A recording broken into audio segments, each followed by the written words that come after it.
do vedení. Nádherná střela teď. Čtvrtá branka Tomáše Forta.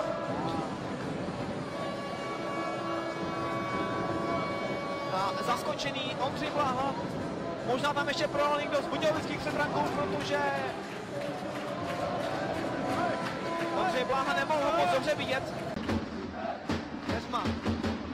Josef Straka. Střela Vrávlíka z dálky a Kotouče v síti. Někdo ho tam tečoval, motor vyrovnává. 14 minut před koncem třetí části. Filip Šendelář vůbec nic neviděl a sám se divil, že mu proklouzl někdo mezi betony. Na střelce branky si počkáme, ale vypadá to, že autorem gólu je nejlepší hráč kanadského bodování Českých Budějovic Martin Heřman, který se dobře postavil před branku. Jeho 12. bod v letošní sezóně. Ještě si samozřejmě počkáme na oficiální ohlášení hlasatele.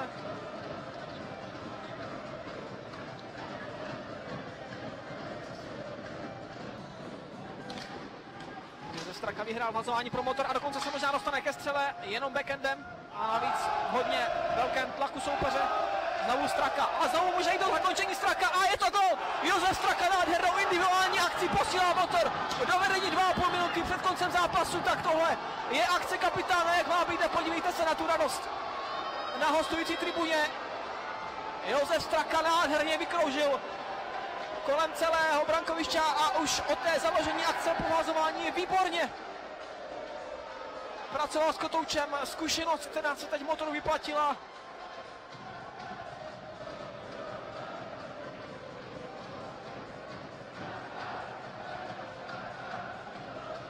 Zdrcený Filip Šendelář, ale nutno podotknout, že tohle nebyla zatím nejkrásnější branka tohoto utkání vůbec. A celá šuperská obrana zůstala stát a koukat na to, co si tam Josef Straka provede s Kotoučem. Ale tohle je šance na zakončení pro Bajíče, který dává gól. Je to 3-1 pro motor a o výsledku tohoto zápasu je rozhodnuto. Bohužel pro Draky ani toto domácí střetí neskončí vítězným poměrem. Zápas, který měl Šumperk dlouho pod kontrolou.